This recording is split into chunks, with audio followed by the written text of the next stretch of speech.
Hi hello नमस्कार मित्रमैत्रिणींनो, मी संध्या तुम्हा सर्वांचं स्वागत करते साफसफाईच्या आजच्या आपल्या नवीन पॉडकास्टमध्ये.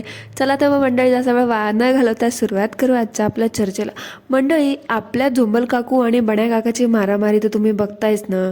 पैशांची मारामारी, ती वाली मारामारी नाही हा. ते लोक म्हणतात की आम्ही खूप लवी डबी आहोत, आमच्यात भांडणं वगैरे होत नाहीत. होत असली तरी कोणाला माहिती, असल्या गोष्टी थोडी दाखवणार ते ब्लॉगर लोक. असो, बजेट नसताना पण कंटेंटसाठी हे दोघं नवरा बायको ज्या गोष्टी ह्यांच्याच्याने करणं होत नाहीत तरी त्यासुद्धा अंगावरती ओढून घेतात आणि स्वतःच्या पायावर दगड धोंडे कुऱ्हाड सगळं मारून घेतात. म्हणजे बघा, आता या झोंबल काकूला ना सगळे प्रश्न विचारतात. म्हणजे की बण्या काका एवढे फ्री कसे काय असतात, आठवड्यातून महिन्यातून एवढा 10-10 15-15 दिवस सुट्ट्या कसे काय घेतात, लंच ब्रेक असो, टी ब्रेक असो, सू ब्रेक असो, सगळ्या ब्रेकमध्ये आणि वर्किंग आवर्समध्ये सुद्धा काकूंची चमडेगिरी कशी काय करत असतात. असं कोणता वर्क फ्रॉम आहे ज्याच्यामध्ये एवढं फ्री टाईम देतात ना. तर त्याच सगळ्या प्रश्नांचं स्पष्टीकरण देत काकूंनी असं उत्तर दिलं. स्पष्टीकरण तर दिलंच, त्याला उत्तरं पण भरपूर दिली. की काकू म्हणतात की बण्या काकांना वेळ मिळाला की ते मला मदत करायला येतात, पण काकूने यांना हे नाही सांगितलं की काकांकडे कामधंदा नसल्यामुळे वेळच वेळ आहे, ते सांगायचं विसरून गेल्या. फक्त असं म्हणायला की काकांकडे जेव्हा वेळ मिळतो तेव्हा त्या मला मदत करायला येतात, पण काका रिकामटेकडे असल्यामुळे त्यांच्याकडे वेळच वेळ असतो, काही कामधंदाच नाही आहे, तर मग काय करणार बसून तरी, म्हणून मग मी बायकोचा कॅमेरा पकडून तिला शूटच करतो असं. आणि काय झोंबल काकू, तुझे कौतुक करत होती ना की असाच नवरा हवा, तसाच नवरा हवा, खूप माझ्यासाठी धावून येतो, माझ्यासाठी हे करतो, माझ्यासाठी ते करतो, तर बाई जरा थांब, नको तुझा तो नवरा तसा. सगळ्यांना मिळावं असं तुझी इच्छा आहे ना की बाबा असा नवरा नको आम्हाला, तुझ्यासारखा हा असला बिंडोक नवरा नको, तुझा नवरा तुलाच मुबारक असा नवरा. कारण स्वतःचा कामधंदा सोडून बायकोला खोटं बोलत मदत करणारा तुझा तो कोळसा चार्मिंग आहे ना, तुलाच मुबारक. आपल्या इकडे कसं असतं ना मंडळी, ते तुम्हाला तर माहितीच असेल ना की नवरा बायको संसाराची 2 चाकं असतात, एक खचलं तर दुसऱ्याने सावरायचं, बरोबर ना. पण ह्यांच्यात खचत वगैरे कोणी नाही, फक्त खोटं बोलतात. असं खोटं बोलतात ना, पार ह्यांचं पायाखालची जमीन सरकते, ह्यांचे तोते उडतात जेव्हा ह्यांचं खरं समोर येतात. तरीसुद्धा कुत्र्याचं शेपूट वाकडं ते वाकडं, अजून परत एक खोटं लपवण्यासाठी 100 खोटी बोलतात. आणि एक खोटं बोललं तर दुसऱ्याने खोटं बोलायचं नाही असं समजवायचं नाही एकमेकांना, खोटं न बोलण्याचा, जास्तीत जास्त खोटं न बोलण्याचा प्रयत्न करायचा. तर इथे दुसरा पण अजून त्या खोट्यावर पांघरून घालण्याचा प्रयत्न करतो. मला तर वाटतं नाही ह्यांची संसाराची चाकं बिकं काय नाही, ह्यांचा सगळा संसारच खोटा आहे बहुतेक, असं तर मला वाटते. खोटारड्यांचा बाजारच आहे नुसता. त्या बण्याची आई बघत असेल ते बिचारे काय म्हणत असेल, काय संस्कार दिले होते मी मुलाला, काय अपेक्षा ठेवून एवढं वाढवलं, एवढं शिकवलं, आणि कुठून ही बाई याच्या गळ्यात बांधून दिली जी माझा पोरगा असा बिघडला. काय काकू, कधी कधी ना तुमचा विचार करत खूप वाईट वाटतं तुमच्यासाठी की तुम्ही काय फेस करत असाल, तुमच्या डोक्यात किती किती विचार येत असतील. असो, तुम्ही पण तुमच्या स्वतःच्या पायाने स्वतःच्या पायावरती दगड मारून घेतलाय, जिथं झोंबलीला घरात आणली. असो, आणि वळत आता आपल्या बड्डेकडे. मला सांगा मंडळी, आजकाल लोक पेरेंट्स, मोस्टली पेरेंट्स आपल्या मुलांचा फर्स्ट बड्डे किंवा 5th बड्डे खूप मोठ्या मोठ्या धुमधडाक्यात साजरा करतात. बिकॉज काय असतं माहिती आहे का, पहिल्या वर्षात बाळाला काही कळत नाही, त्यामुळे त्याचा बड्डे मेन म्हणजे ते आईवडिलांची एक हौस असते म्हणून ते त्याचा पहिला बड्डे सेलिब्रेट करतात. आणि 5वा बड्डे हा मुलांना कळतं, मुलांचं सेलिब्रेशनचं वय असतं वगैरे म्हणून ते करतात. कारण 5 वर्षानंतर स्कूल्स असं शाळा वगैरे असतात, मुलांना जास्त एवढा इंटरेस्ट वगैरे नसतो, त्याच्यामुळे आईवडील पण म्हणतात 5 वर्षापर्यंत करूया, त्यानंतर नाही केलं तरी हरकत नाही, बरोबर. कारण 5 वर्षापर्यंत आजूबाजूची लहान मुलं वगैरे येतात, फ्रेंड्स वगैरे येतात, एक कौतुक असतं, केक्स, गिफ्ट्स, बलून्स वगैरे, ते छोटे छोटे समोसा, ते केक अँड ऑल, ते चिप्स वगैरे, हे सगळं ते पार्टी प्लॅटर असतं ना, त्याची मजाच वेगवेगळी असते. पण ह्या लोकांचं काहीतरी वेगळंच नाटक. म्हणे आजवर आम्ही खूप तिचे बड्डे मोठे मोठे साजरे केलेत, ह्यावेळी आम्हाला करायचं नव्हतं, आमचं आम्हालाच करायचं होता, म्हणून आम्ही घरातल्या घरातच केक कापतोय. काय गं, तुला घरातल्या घरातच केक कापायचा होता, बड्डे करायचा होता, मग कुठेतरी चांगलं त्या पोरींना बाहेर जेवायला तरी न्यायचं ना. ॲटलिस्ट कुठे पार्कमध्ये वगैरे, कुठल्या फन ॲक्टिव्हिटीज वगैरे असं करायला तरी न्यायचं ना. नाहीतरी इतर वेळी आपली त्या पिझ्झा खायला इकडं तिकडं डिनर करायला तर बोंबलत उंडगत असते, आणि असं काही महत्त्वाचं असतं तेव्हा फार घरातच भागवतेस. आणि भागवलं तरी कशावरती, एकीकडे नॉनव्हेज बनवलं आहे, एकीकडे आमरस बनवलं आहे. किती ते विरुद्ध जेवण ग, किती ते. म्हणजे त्या पोरीने खाल्लं ना, दुसऱ्या दिवशी त्याला उलट्या झाल्या असतील, असं तिचे हाल झाले असेल. तुला अक्कल पण नाही का की बाबा कसं जेवण बनवावं, काय बनवावं. एक तर पूर्ण व्हेज तरी बनवायचं होतं, नाही तर एक तर नॉनव्हेज तरी बनवायचं होतं. आमरस खाऊन नॉनव्हेज, नॉनव्हेज खाऊन आमरस. काय तरी तू पण त्या ना दुसऱ्या त्या कोंबडीसारखीच आहेस. मला तर काय वाटतं माहिती आहे का, ह्या ना तुझ्यासारख्या झोंबल आणि कोंबडी नावाच्या पोरी आहेत ना, सगळ्या बिंडोकच असतात.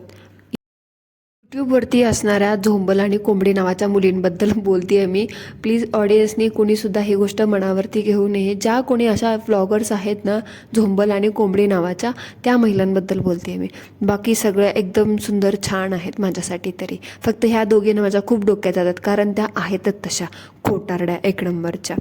आणि काय हो, मला एकच कळत नाही, इतर वेळेस मुलींकडनं आपण ही बोंबली आपली गिफ्ट्स घेत असते, हे करत असते, ते करत असते. स्वतःच्या बड्डेला मात्र एकदम टिपटाप लक्झरियस ब्रँडेड कपडे वगैरे घेत असते.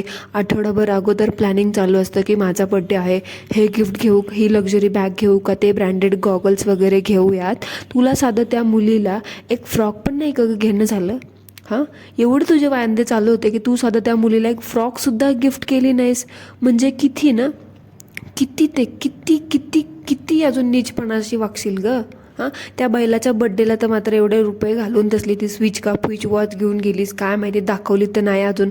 फक्त तिथं दुकानातच दाखवली की हां बाबा घेतली, अजून तर काय रिव्हील केली नाही. मला तर काय वाटतं माहिती आहे का, फक्त आपल्याला दाखवण्यासाठी ते दुकानात नेलं असेल, बिल करायला तयार झाले असतील आणि कॅमेरा बंद केला की म्हटलं असेल नाही नाही आमचं आता मन बदललं, आम्ही आता काय घेत नाही, कॅन्सल केलं असेल.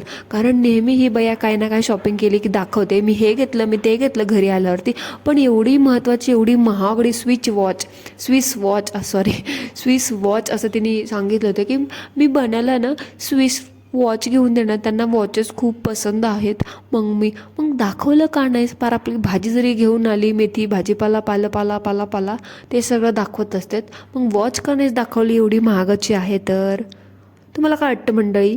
कॉमेंटमध्ये मला नक्की सांगा. हिनी वॉच घेतली का तिथंच ठेवून आली, आपल्याला फक्त दाखवलं आहे? मला तर असंच वाटतं की तिने फक्त दाखवलं आणि आपल्याला फक्त कॅमेरामध्ये दाखवलं की हा बाबा बघा आम्ही बिल करतो आहे, फॉर्म साईन करतो आहे वगैरे वगैरे.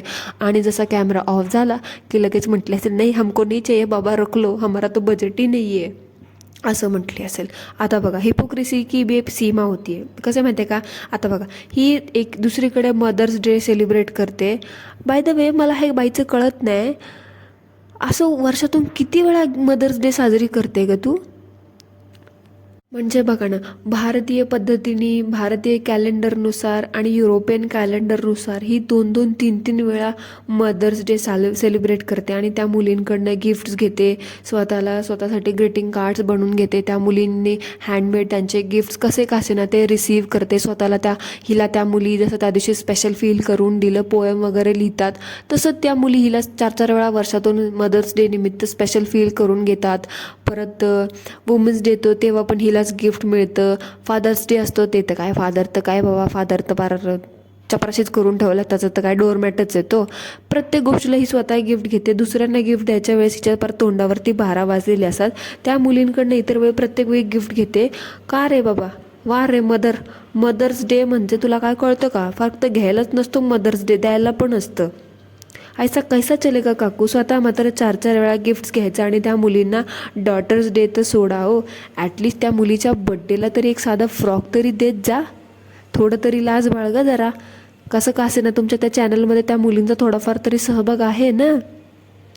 ते तुला माहिती आहे का, घेणाऱ्याने घेत जावे, देणाऱ्याने देत जावे, घेणाऱ्याने घेता घेता देणाऱ्याचे हात द्यावे. व्हॉटएव्हर. बघ आता तुला काय जमतंय का? तुला ते ह्यातलं काय माहितीच नसेल तरी पण मी सांगितले. आता बघ, समजलं नसेल तर त्या बाणाला विचार आणि बघ जरा तुझ्या काय पल्ले पडतंय का. आणि काय गे ढापाडे, त्या मेक्सिकन फूडमध्ये आणि इंडियन फूडमध्ये तुला काय फरक कळतो की नाही? तुला तर म्हणते ना, मेक्सिकन फूड आमचं इंडियन फूड नंतर पहिलं फेवरेट आहे, जे आम्हाला खूप आवडतं. आम्ही कधीही बाहेर जातो ना तेव्हा आम्हाला इंडियन फूड खायचं नसतं ना, तेव्हा आम्ही नेहमी मेक्सिकन फूड खातो. काय गं खोटरडे, कधी दाखवलंस गं तू ह्या आधी मेक्सिकन फूड खाल्लेलं? हां, बाहेर जातेस तेव्हा सदन कदा तो तसला मैद्याचा पिझ्झा खात बसतेस, नाही तर कॉफी पिऊन भागवतेस खोटारडे, आणि म्हणे आम्ही बाहेर जातो तेव्हा मेक्सिकन फूड खातो. किती खोटं बोलायचं गं ते, किती खोटं बोलतेस. आणि बरं ठीक आहे, तू खातेस ना नेहमी तर ठीक आहे, आम्ही मान्य करू तू खातेस, पण तिथे गेल्यावर बघत नाहीस का की मेक्सिकन फूड त्या टाकोस नाचोसमध्ये किंवा त्या बुरितो बोल, अरे यार बुरितो बोल तर तुला माहीतच नसेल, जाऊ दे ते, त्याच्यामध्ये त्या राईसमध्ये वगैरे तुला तो साल्सा किंवा गॉकोमोले ते वगैरे असतं ते माहीत नाही का तुला? ॲटलिस्ट बघत तरी जा ते नाचोस खाताना की बाबा, किंवा ते टाकोस खाताना त्याच्यावरती ती चॉपिंग वगैरे कशा प्रकारे केली आहे. आणि बाय द वे ते सगळ्या गोष्टी चीजी नाचो साल्सा वगैरे ह्या साल्साशिवाय अपूर्णच आहेत. फक्त ते आवाकाडोचं ते काहीतरी केलंस आणि त्याच्यावरती भागवलंस, ते खाताना तर ते आणि त्याच्यावरती काय ती चॉपिंग करून टाकलं यार. म्हणजे एवढा मोठा मोठा तो कांदा, एवढा मोठा तो टोमॅटो, तर मला असं वाटतं स्लाईसमध्येच कट केलास. आपलं ते शेवपुरी खाल्ल्यागत हापापल्यागत खाऊन टाकलं तुम्ही. आणि म्हणे आमचं फेवरेट आहे मेक्सिकन फूड, असं आम्ही बाहेर जातो तेव्हा नेहमी खायचे आय आय असं तसं. खोटारडे, अजून किती खोटं बोलशील, अजून किती तुझ्या ऑडियन्सची फसवाफसवी करशील गं. तुझी ऑडियन्सला काय, तुला वाटतं का त्यांना काय कळत नाही तू जे दाखवतेस ते वगैरे? त्यांना सगळं कळत असतं, पण ते पण म्हणतात बघू समोरचं अजून किती मंद आणि किती नीच पातळीचं आहेत ते, असं बघून सुद्धा लोक तुझी मजा घेण्यासाठी बघत असतील तुला आणि तुला इकडे चढवत असतील वा वा वा वा, जेणेकरून तू अजून असाच मूर्खपणा करावास आणि स्वतःची, तुला तर काही नाहीच आहे, जी नाही आहे ना तीसुद्धा घालवावीस असं. आणि काय हो, मेक्सिकन फूडमध्ये, मेक्सिकन फूड लवर आहात ना तुम्ही, कच्चे कॉर्न टाकलात टाकोसमध्ये ते पण. आणि ते काय हॅलपिनो नॉल ते काय होतं ते, जरा ते नीट तरी वापरायचं, जरा पिकल्ड तरी वापरायचं, ते साबूतच वापरलंच ते. आणि म्हणे vegetable chopping skills and all, त्यासाठी मोठा चॉपिंग बोर्ड घेतलास ना, पण त्या दिवशी तर चॉपिंग करताना तू सगळी चॉपिंग त्या वुडनच्या चॉपिंग बोर्डवरती केलीस, स्टीलचा चॉपिंग बोर्ड कुठे भाड्याने दिला होतास का? म्हटलं 7वी 8वीच्या नवशिक्या मुलागत एवढं मोठं मोठं कट केलं असते कांदा टोमॅटो ते शिमला, जरा बारीक नाही चॉप करता आलं का तुला? खातेस ना बाहेर मेक्सिकन फूड, मग खाताना कधी बघत नाहीस का खाण्याच्या अगोदर त्या गोष्टीला की बाबा कसं आहे, त्यामध्ये कोणत्या कोणत्या प्रमाणात कोणती कोणती गोष्ट कशी चॉप करून टाकली आहे. आणि ते राजमा, सॉरी तुझ्या भाषेमध्ये रेड किडनी बीन्स, ते तरी कशाला शिजवलेस? कॉर्न जसे कच्चे टाकलेस ना, ते किडनी बीन्स पण कच्चेच टाकायचे होतेस, काही हरकत नाही. बाकी सगळे कष्ट तरी कशाला केलेस ना, तेवढं ते शिजवून घ्यायचे. कच्चे टाकले असतेस ना तरी हरकत नव्हतं. असंही ते एक्सपेरिमेंट तू त्या बण्यावरती त्या मुलींवरती करतच असतेस. त्यांना तर काही सवयच, त्यांचा पोटाचा कोटा नसा एकदम मजबूत झाला तुझ्या हातचं ते अर्धवट कच्चं पक्क खाऊन. काय बाबा, ते बण्यावर एक्सपेरिमेंट करतेस ते करतेस, त्या मुलींवर काय होत असेल, त्या मुलींची हालत काय माहिती. 2 टाइम स्कूल असते म्हणे त्या मुलींची, विचारानं अर्धा निम्मा वेळ तर त्या बाथरूममध्येच स्पेंड करत असतील, मला तर असंच वाटतं. आणि काय रे बन्या, तू ना ते जॉब सोड आणि ती ॲक्टिंग लाईन पकड. कुठलंही जेवण त्या झोंबलीनी बनवलं ना, ते जेवण्याच्या अगोदर पहिल्या घासातच कसं रे तुला लगेचच चव कळते, आणि तो घास अजून चावायचा आहे तोवरच बनायला लगे आहा हा हा, वा मस्त, खूपच मस्त झाले, खूप छान झाले असं बोलायला लागतोस. आणि काय म्हणजे ह्याला, आम्हाला इकडे 4-5 घास जवळजवळ अर्धं जेवण आमचं जोपर्यंत समजत नाही, पोटात उतरत नाही का, तोपर्यंत आम्हाला त्या गोष्टीची चव नाही कळत. पण ह्या व्लॉगर लोकांचा ना एक हिडन टॅलेंट असतं, पहिला घास तोंडात पडतो नाही तोपर्यंत ह्यांना लगेच आहा हा हा, आहा हा हा, खूपच मस्त मस्त झाले, एकच नंबर, असं लगेच कसं काय कळतं? म्हणजे ह्यांच्यामध्ये ना हा बहुतेक फक्त व्लॉगर लोकांना ना देवाने हा हिडन टॅलेंट दिला आहे. तुम्हाला काय वाटतं कॉमेंटमध्ये मला सांगा मंडळी. तुमच्यापैकी कोणाकडे असा हिडन टॅलेंट असेल तरीसुद्धा मला सांगा, बिकॉज माझ्याकडे तर नाही आहे. आणि काय आहे झोंबले, असं शॉर्टकट एक्सपेरिमेंट त्या बण्यावर मारणं बंद करा. कारण ते बिचारा एवढा काम करून थकतो, जरा चांगलं जेवायला आणि पोटभर जेवायला द्यायचं. जेव्हा बघावं तेव्हा आपला भातुकलीसारखा एवढीसा स्वयंपाक बनवतेस आणि त्या बनोज काकाचं पोट भरतं का नाही काय माहिती, याचा जरा विचार करत नाहीस का गं तू? त्याला कधी कधी बघताना ना आम्हालाच प्रश्न पडतो, बाबा बिचाराला किती दुःखी आहे, किती दुःखी आत्मा आहे. त्याचं असं झालं अवघड जागेचं दुखणं, सांगता येईना आणि सहनही होईना, पण त्याचा चेहरा ना सगळं काही दाखवून देतं. कारण काल ज्या प्रकारे ते बनोज काका त्या चीजी नाचोजवरती तुटून पडले होते ना, त्यांचं ते बघून असं वाटत होतं की बिचाऱ्यांना दिवसभर त्यांचा उपवास झाला आहे, खूप जोराची भूक लागली आणि आता जे काही मिळेल ना ते गपचूप खायचं आणि पोट भरायचं. आणि कसं ते म्हणजे कसं, जरा बघ, जरा त्या फेक कॅमेऱ्याच्या दुनियेतून बाहेर ये आणि जरा असली जगात जग. विचार करून जरा त्या बण्याचा विचार कर, कारण विसरू नकोस त्याच्यामुळे आज ते युरोपात जे रंग उधळतेस ना ते तुझे त्या बण्यामुळेच उधळतेस. निदान त्याचा जरी पोटाचा विचार कर, त्याने व्यवस्थित खाल्लं नाही ना तर त्याला तिथे काम करण्याची क्षमतासुद्धा मिळणार नाही. त्याच्यामुळे जरा नीट वाग आणि जरा त्या बण्याला पोटभर खायला दे. त्याची आई पण बघत असेल हे, जरा तिला तरी घाबर. त्या बिचाऱ्याच्या जीवावरती काय हे करत असेल. तिने स्वतः तिच्या मुलाला पोटाला चिमटे घेऊन वाढवले असेल. तिच्या मुलाला पोटभर जेवायला मिळत नाही हे बघून वेळेवरती त्या बाईच्या जीवाला काय वाटत असेल. काय चाटायचं का तुमच्या एवढ्या सगळ्या त्या BMW गाडीला, 2-2 बंगल्याला आणि एवढ्या लक्झरी थिंग्सला, जिथे तुम्हाला पोटभर खायलाच मिळत नाही वेळेवरती, तिथं काय रे तू तुमच्या हे असल्या लक्झरी लाईफवरती. आणि पहिलंच मी तुला बोलले होते बोंबले की त्या बण्यावर काहीही जेवण बनवून एक्सपेरिमेंट करू नकोस. बघ आता काल तुझे ते कच्चे टाकोस खाल्ले, त्याचं पोट खराब झालं होतं म्हणून तर माझ्या मैत्रिणीच्या कॉमेंट बॉक्समध्ये असे फेक ID घेऊन ना वाद घालत होता. हे असंच होतं, काहीही कच्चं खातेस तू आणि ते असं इकडं तिकडं ना पोट खराब झाले की असं भरकटत फिरतात. त्या बिचाराला ना होमवर्क पण असतं, सॉरी त्याला वर्क फ्रॉम होम असतं. चुकू ना मंडळी, कधी कधी भावनेच्या भारात त्यांना असं खरखर निघूनच जातं. उगाचं ते आपलं काहीही शेळीने पाला खाल्ल्या ग त्याला खायला देत जाऊ नको. आणि त्या मुलीला ना बाई देतं वांदे होतील त्यांचे वांदे. आणि हा बन्या असंच रोज सुट्ट्या मारत बसला ना ती यावं लागेल तुला भारतात परत. मग इकडं तर काय तुझं ते सगळं चालणार नाही. ती तुझा रोबोट नाही तुला आणायला मिळणार वगैरे वगैरे. BMW पण तिथंच विकायला लागेल ना. सो सगळे वांदे होतील ना. त्याच्यामुळे जरा त्या बण्याच्या पोटाचा विचार कर आणि त्याला जरा चांगलं चुंगलं शिजलेलं अन्न खायला घाल. एवढी कृपा करा त्यांच्यावरती, समजलं. आणि अजून एक गोष्ट मला बोलावीशी वाटते.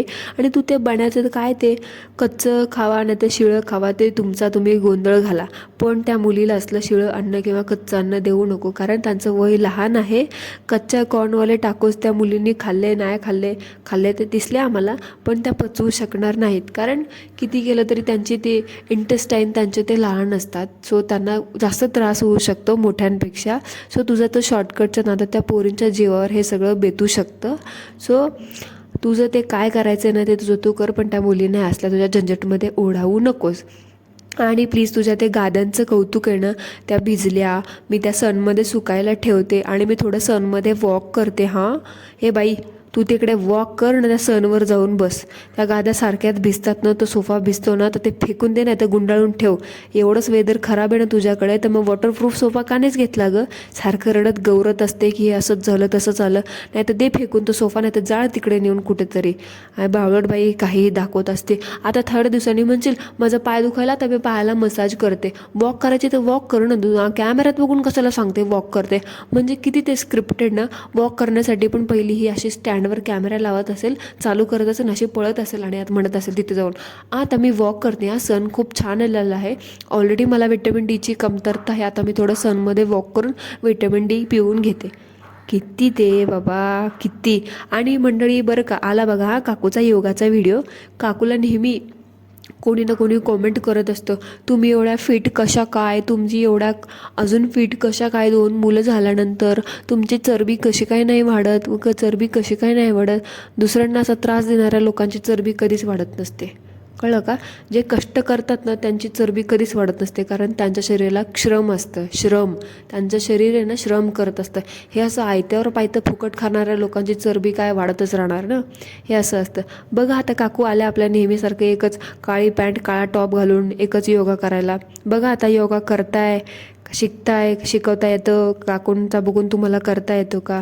हिचा योगा तुम्हाला शिकता आला तर बरं आहे, पण पुन्हा हिचा योगा शिकून आहे ना तुम्ही जर तसा सेम टू सेम केला तर तुमचा काही फ्रॅक्चर झालं तर ह्याला तुम्ही स्वतः जबाबदार असणार. ह्याला पुन्हा रडत यायचं नाही की बाबा झोंबले तुझा व्लॉग बघून माझा हातच तुटला, माझा पायच तुटला, किंवा माझे नसच पंक्चर झाले, किंवा माझं हेच झालं तेच झालं. ते सगळे स्टंट आपल्या जबाबदारीवरती करावे, समजलं. सो मंडळी that's it for today. I hope तुम्हाला आजचा आपला पॉडकास्ट आवडला असेल. मला तर माहिती नसेल आवडला तरी मला कॉमेंटमध्ये सांगा, कारण मला एवढा हसायला येत होतं ना माझं लक्षात लागत नव्हतं. So that's it for today. I hope तुम्हाला आजचा आपला पॉडकास्ट आवडला असेल तर कॉमेंटमध्ये नक्की सांगा. व्हिडिओला लाईक करा, चॅनलला सबस्क्राईब करा. भेटूया पुन्हा एकदा. तोपर्यंत ॲज ऑलवेज सर्वांनी काय करायचे ते करा. आणि पॉडकास्ट आवडलं नसेल ना तरीसुद्धा मजेत हसा, माझं बोलणं ऐकून हसत राहा. Thank you so much.